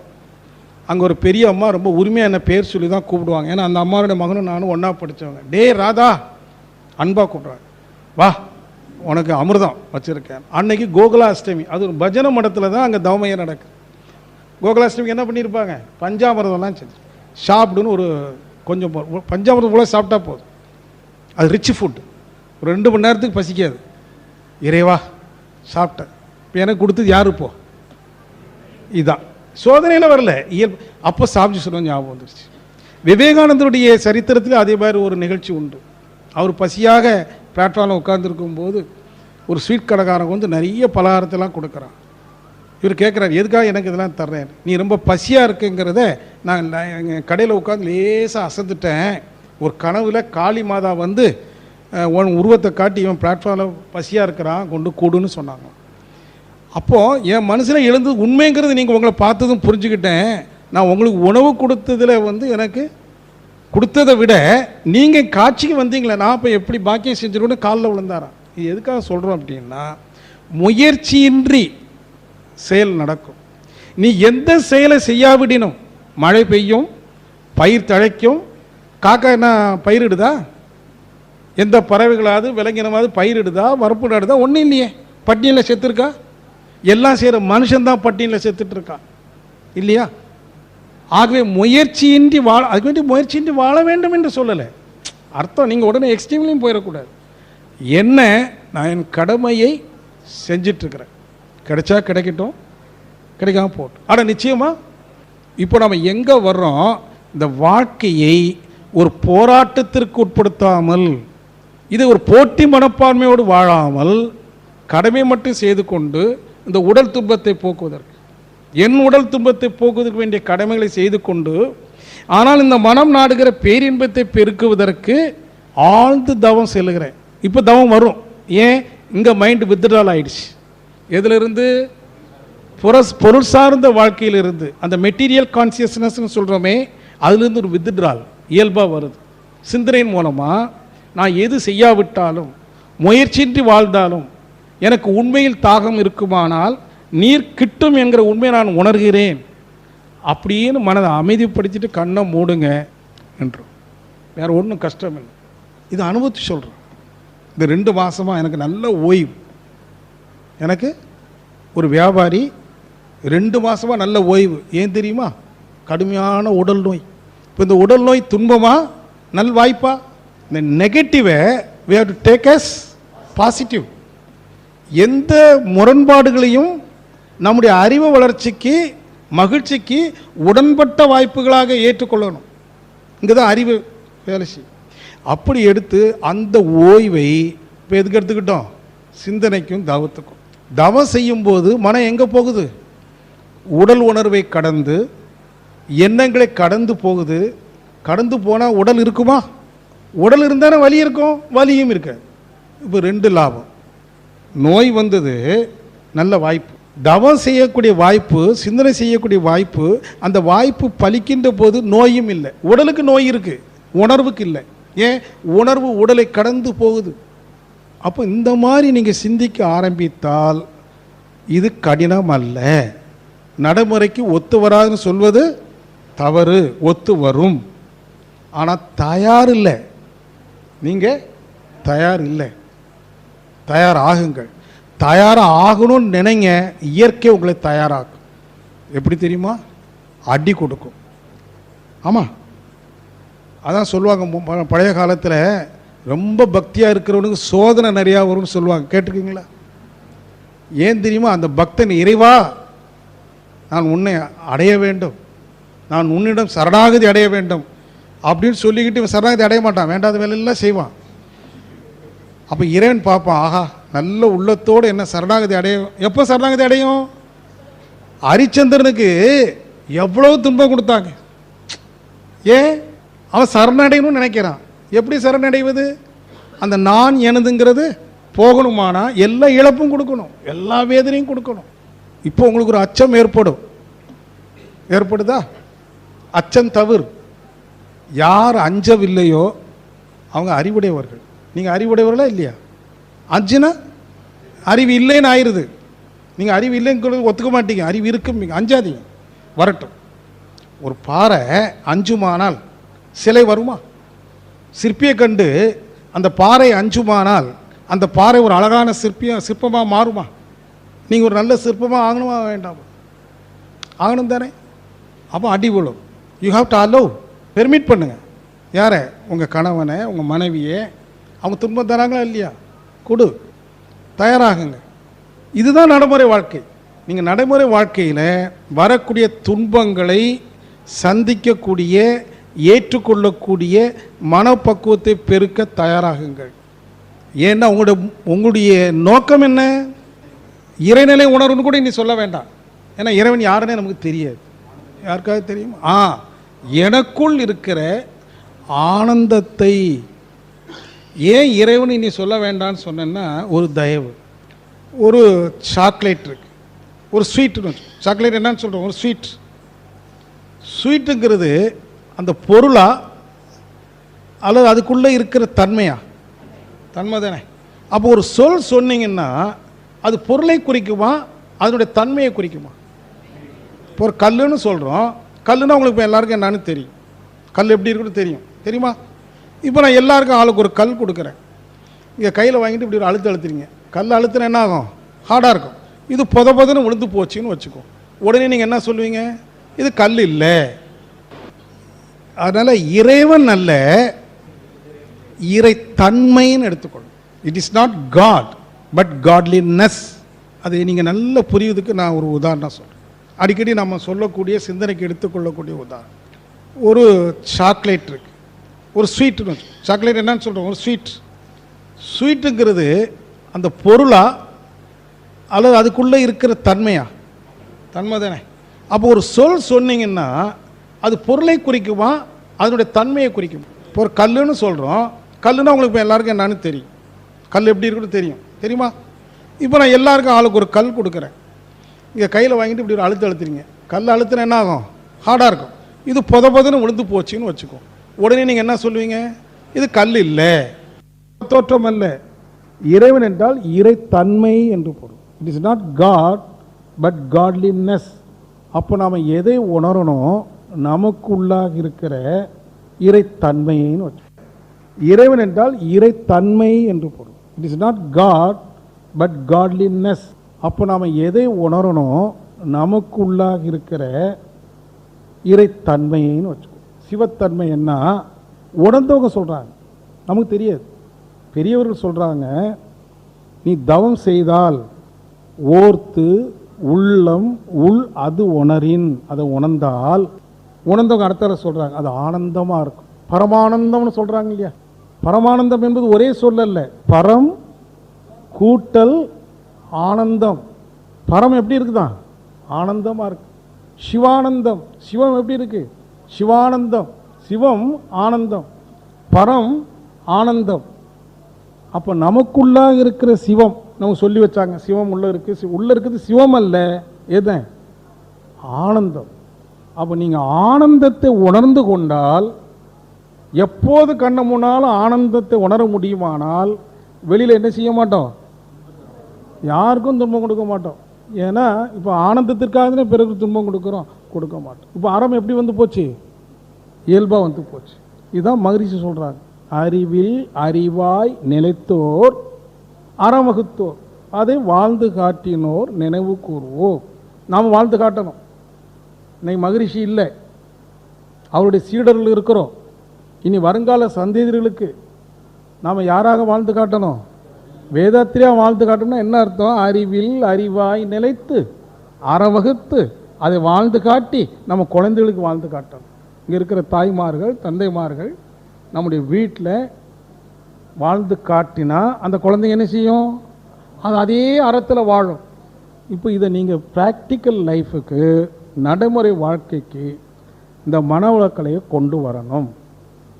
எப்படி? சிந்தனை செய்யும். என்ன சிந்தனை செய்கிறோம்? உண்மையில் நான் தேடுகிற மிகப்பெரிய இன்பம் பொருளில் இல்லை, உறவுகளில் இல்லை, அது இருக்கும் இடம் என்னுடைய ஆழ்மனம். இதை நீங்கள் புரிஞ்சுக்கணும். சரி, புரிந்து கொண்ட பிறகு பயிற்சி செய்ய வேண்டியதானே? ஆழ்ந்து தவம் செய்து அகம் நோக்கி சென்று அகன் அமர்ந்து அறிவில் அறிவாய் நிலைத்து அந்த ஆனந்தமாக. ஆனால் சார் இருந்து பார்த்தேன், நல்ல உணர்வு கிடைக்குது, புருவ மத்தியில் உச்சிலையும் நல்லா கிடைக்குது. ஆனால் ஒன்றும் நீங்கள் சொல்கிற ஆனந்தம்லாம் ஒன்றும் பெருசாக கிடைக்கலையே அப்படின்னா என்ன காரணம்? மனம் பெனிட்ரேட் பண்ண முடியல, ஜீவனுக்குள்ளாக மனம் ஊடுருவி செல்ல முடியல. ஏன் செல்ல முடியல? மனதில் நிறைய தடைகள், நிறைய ஆசாபாசங்கள், இவையெல்லாம் குப்பை மாதிரி உள்ளே இருக்கு, தூக்கி போட முடியாது. புரிஞ்சுக்கிட்டா போதும். இந்த புரிதல் தான் வேணும். இதுதான் பெரியவங்க சொல்லுவாங்க, இந்த புரிதலே ஞானம். ஞானம் என்பது எங்கோ போய் வாங்கக்கூடியதல்ல. This simple understanding is wisdom. என்ன சிம்பிள் அண்டர்ஸ்டாண்டிங்? நான் தேடுகிற அமைதியும் ஆனந்தமும் பொருள் தொடர்பிலோ மனித உறவுகளிலோ இல்லை, மாறாக அது என்னுள் நானாகவே இருக்கிறது. வார்த்தையை பாருங்க, என்னுள் இருக்குன்னு மட்டும் சொல்லலை, என்னுள் நானாகவே இருக்கிறது. That means this self is Joy. எது ஆனந்தம்? திஸ் செல்ஃப், எது நானாக இருக்கிறதோ அந்த சத்பொருளே ஆனந்தம். சிவம் தானே நானா இருக்கு, அந்த சிவமே ஆனந்தம் சொல்றாங்க. இப்போ நாம முயற்சி எடுத்து அந்த மாதிரி ஆழ்ந்து தவம் செய்கிற போது, தவம் செய்ய விடாமல் தடுக்கிற எண்ணங்களை ஆராய்ந்து, இப்போ தான் எண்ணம் ஆராய்தல் வருது. முதல் அகத்தாய்வில் முதல் பாடம் எண்ணம் ஆராய்தல். ஏன் இதை செய்ய வேண்டும் என்று எண்ணம் எழுகிறது? இதை செய்தால் எனக்கு இன்பம் கிட்டும். ஆனால் நீங்கள் நினைக்கணும், இதுக்கு முன்னாடி செய்தோமே, இல்லை வேறு யாரோ செய்தார்களே, அவர்களுக்கு இன்பம் கிடைத்ததா துன்பம் கிடைத்ததா? இன்பத்தை பெருக்க முயன்ற போது கிடைத்தது உண்மையில் இன்பம் தானா அல்லது துன்பமா? கொஞ்சம் சிந்தனை. துன்பம் தான் இருந்தாலும், அந்த இருந்தாலும் இடத்துக்கு போகக்கூடாது. வட்டிக்கு கடன் வாங்கி ஏதோ ஒரு பொருளை வாங்கினா வட்டி கட்ட முடியலன்னா, பணம் கட்ட முடியலன்னா, நடைமுறை சொல். நான் எப்படி சிந்தனை செய்து வாங்குகிற முடிவுக்கு வந்திருக்கணும்? மாதம் என்னால் 7000 ரூபா கட்ட முடியும், எனக்கு இவ்வளோ ரூபா வருமானம் வருது, வீட்டு செலவு போக மிச்சம் இவ்வளோ வருது, அதில் ஒரு சிறு பகுதி தான் இது அப்படின்னு முடிவு எடுத்தா வாங்கலாம். எந்த முடிவும் எடுக்காமல் இவர் கார் வாங்கினாருங்கிறதுக்காக நான் இவர்கிட்ட போய் கடனுக்கு கார் வாங்கி கட்ட முடியலேன்னு வச்சுக்குவோம். இந்த பழைய காலத்தில் இந்த காருக்கு என்னன்னு சொல்லுவாங்க தெரியுமா? Pleasure car. கேள்விப்பட்டிருக்கீங்களா? இப்போ சின்ன ஆளுகளுக்கு தெரியாது. Pleasure car. இந்த கார் இப்போ ப்ளஷராக இருக்குமா பெயினாக இருக்குமா? ப்ளஷர் காரு கடனுக்கு வாங்கிட்டோம், 2 மாதம் டியூ கட்டலை, நோட்டீஸ் வந்திருக்கு. இவர் கார் ஓட்டிட்டு போகிறார், ஏசி கார். இப்போ இந்த கார் ப்ளஷராக இருக்குமா பெயினாக இருக்குமா? இப்படி தான் நம்ம வாழ்க்கை பெயின்ஃபுல்லாக இருக்குது. ரொம்ப சிம்பிள் தீ. அதான் ஆசை சீரமைப்பு. என்ன மாறாயதுலேருந்து இப்போ எங்கே போயிட்டோம்? ஆசை சீரமைப்பு. அப்போ யார் ஒருவர் மனவளக்கலை பயிலக்கூடிய நாம தற்சோதனை சரியாக செய்து, காம்ப்ரமைஸ் பண்ணவே கூடாது, சரியாக செய்து எண்ணத்தை ஆய்ந்து ஆசையை சீரமைத்து, சினம் கூட தவறு காட்டால் பரவாயில்லை, அது அப்புறம் பார்த்துக்கோ. சினம் அப்புறம் பார்த்துக்கோ, அது ரொம்ப கஷ்டம். முதல்ல எளிதை பிடிப்போம். ஆசையை சீரமைச்சு பழகி சீரமைச்சிட்டிங்கன்னா சினம் வராது. தெரியுமா உங்களுக்கு? ஆமாம், ஆசையை சீரமைக்காத காரணத்தினால தான் என்ன வருது? சினமே வரும். ஆகையினால ஆசையை சீரமைத்து எளிமையாக வாழ கற்றுக்கொண்டால் தவத்தில் என்ன வந்துடும்? ஆனந்தம். ஆனந்தம் வந்ததானால் அறம் உங்களுக்குள்ள என்ன ஆகுது? இப்போ தழைக்கும். தழைக்குதுன்னா என்ன? இயல்பா தழைத்தல் என்றால் இயல்பாக எது நடைபெறுகிறதோ அது தழைத்தல். அறம் தழைக்கும், அறம் நின்று வாழலாம். இப்போ நீங்கள் யாராக மாறிடுறீங்க மனவளக்கலையில், வேதாத்திரி மகர்ஷி சீடன் இல்லை, இப்போ நீங்கள் இன்னும் 4 பேருக்கு குருவாக மாறுறீங்க. ஏன்னா நீங்கள் அறம் நின்று வாழ்கிறீங்க. அறம் வகுத்தோ அதை வாழ்ந்து காட்டினோ நினைவு கூறுவோம். நீங்கள் வாழ்ந்து காட்டினால் உங்கள் வீட்டில் இருக்கிற மற்ற உறுப்பினர்கள், உங்கள் சந்ததி பேரப்பையன் சொல்லுவான், எங்கள் தாத்தா அந்த காலத்தில் பேரப்பை வளர்ந்துட்டான் 50 வயசு, தாத்தா இல்லை வச்சுக்கோ. எங்கள் தாத்தா அந்த காலத்தில் நான் சின்ன பையனாக இருக்கும்போது கண்ணு மூடி அப்படியே இருப்பார், உடல் அசையாது. அப்புறம் எல்லாத்துலேயும் இனிமையாக பேசுவார். யார் ஏதாவது கேட்டால் இருக்குமானா இல்லைன்னு சொல்லாமல் கொடுப்பார். எங்கள் தாத்தா மாதிரி பெரிய ஆளை நான் பார்த்ததே இல்லைப்பா. தாத்தாவுக்கு இப்போ யார் சர்டிஃபிகேட் கொடுக்குறாங்க? அதான் சர்டிஃபிகேட், அதான் சான்றோன். பேரனுக்கு தாத்தா சான்று சொல்கிறார். இப்போ நாமெல்லாம் யாராக மாறணும்? இல்லைன்னா பயன் இல்லை. சான்றோன் நம்ம குழந்தைகள், நம்ம பேர பிள்ளைகள்லாம் நாளைக்கு நினச்சி பார்க்கணும். நாம் ஒரு நாள் இறந்து கிடப்போமே எல்லாரும். அந்த இறந்து கிடக்கும்போது எல்லாரும் அழுவாங்க. ஆனால் என்ன சொல்லி அழணும் தெரியுமா? இவர் மாதிரி நல்ல மனுஷன் இல்லையே, போயிட்டாரே. மனைவி அழணும், பிள்ளைகள் அழணும், என்ன சொல்லி அழணும்? இவர் போயிட்டாரே, சொத்து போச்சேன்னு அல்ல, இவர் எப்படி வாழ்ந்தார், எவ்வளோ சான்று சொன்னார், எனக்கு எவ்வளோ கதையின் மூலமாக எங்கள் தாத்தா எனக்கு சொல்லுவாங்க, இப்போ எனக்கு இனி யார் சொல்லி தருவாங்க? இப்படி ஒவ்வொருவரும் பொறுப்புணர்ந்த குடிமகனாக அமைதுக்குத்தான் யோக வாழ்வுன்னு பேர். யோக வாழ்வுன்னா என்னப்போ? நீங்கள் சான்றோனாக மாறி நாமும் இனிமையாக வாழ்ந்து பிறரும் இனிமையாக வாழ்வதற்கு சான்று பகிரக்கூடிய சான்றோனாக அமைந்து வாழுதல் யோக வாழ்வு. இதுக்கு நம்ம தயார்படுத்தணும். பிரம்மஞானத்தில் காந்த தத்துவம், இறைவனா யார், இறைவனா யாராக இருந்தால் நமக்கு என்ன? நான் யார்? நான் சான்றோர். நான் யார்? சான்றோர். இறைவனை பற்றி நமக்கு என்ன கவலை? நம்மை பற்றி நாம் சிந்திக்கிறோம். கவலைப்படுத்தலைன்னா நம்மை பற்றி சிந்தித்து என் ஆனந்தத்திற்கு, என் துன்பத்தை போக்க, என் இன்பத்தை பெருக்க நான் செய்ய வேண்டிய வழி என்ன?